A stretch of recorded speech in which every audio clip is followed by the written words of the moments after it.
Love जिहाद थांबवायचा असेल तर सरकारच्या पहिले पहिले समाजाला जाग यायला पाहिजे. मागे पण एका रीलमध्ये आपण बोललो होतो, की हिंदू समाज हा नेहमी झोपलेलाच असतो. केरळमध्ये केसेस घडतात आहे. आपल्याकडे थोडी येणार आहे. माझी मुलगी सुज्ञ आहे, ती स्मार्ट आहे. ती अशा गोष्टींमध्ये फसणार नाहीये. माझी मुलगी शिकलेली आहे. ती कॉर्पोरेटमध्ये काम करते. ती लव्ह जिहादमध्ये कसा अडकणार आहे? ह्या सगळ्या भाबड्या समजुती दूर ठेवा. कुठल्याही प्रकारचा जिहाद कोणाच्याही घरापर्यंत येऊ शकतो. 2007-8 पासून केरळमध्ये लव्ह जिहादच्या केसेस चालू आहे. 2017-18 पासून तर पूर्ण देशभर व्यवस्थित चर्चा त्याच्याबद्दल सुरू झाली. 2023 मध्ये केरला फाईल्स हा सिनेमा आला. एवढं सगळं होऊनही आपल्या मुलींचे पालक हे जागरूक कसे नाहीयेत? समाजाने जागरूक व्हायला पाहिजे. त्या जिहाद्यांची मोडस ऑपरेंडी समजून घ्यायला पाहिजे.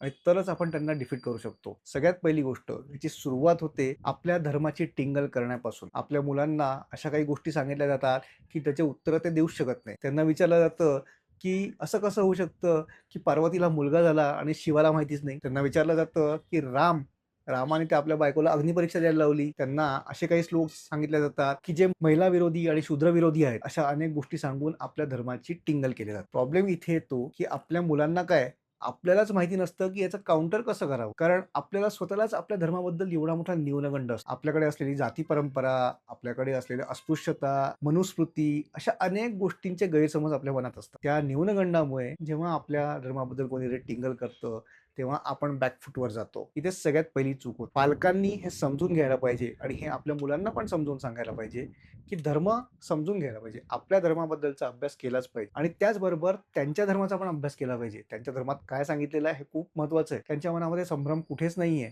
आपल्याच मनामध्ये संभ्रम आहे. आपला धर्म समजून घेणं एवढं सोपं पण नाहीये. एका दिवसाचं काम नाहीये ते. त्याच्यामुळे सुरुवातीला प्रत्येक पालकांनी हे मनात धरलं पाहिजे आणि आपल्या पाल्यांशी त्याच्याबद्दल चर्चा केली पाहिजे. आपला धर्म इतके वर्ष टिकला याचा अर्थ त्याच्यामध्ये काहीतरी तेवढं चांगलं आहे म्हणून टिकला. आपला धर्म इतका चांगला होता म्हणून छत्रपती शिवाजी महाराजांना हिंदवी स्वराज्य स्थापन करायचं होतं. आपल्या धर्मात काही ना काही एवढ्या चांगल्या गोष्टी असतील म्हणूनच छत्रपती संभाजी महाराज, गुरु अर्जन देव, गुरु तेग बहादूर या सगळ्या लोकांनी सर्वोच्च बलिदान दिलं. असतील काही गोष्टी, असतील काही श्लोक जे आजच्या काळात रिलेव्हंट नाहीये. पण म्हणून त्या श्लोकांमुळे आज आपल्याला न्यूनगंड बाळगायचं काहीही कारण नाही. आपल्याकडे मुळात 4 वेद, 108 उपनिषद, 18 पुराण आणि रामायण, महाभारत याच्यासारखे महाइतिहास एवढ्या सगळ्या गोष्टींमधनं काही मोजके श्लोक समजा चुकीचे असले जरी त्याच्यामुळे पूर्ण धर्माबद्दल न्यूनगंड बाळगायचं काहीच कारण नाही. ज्यावेळेस आपल्या धर्माबद्दल कोणीतरी टिंगल करतं त्याच वेळेस त्याला प्रत्युत्तर नाही दिलं तरी बॅकफूटवर नाही जायचं हे आपल्या मुलांना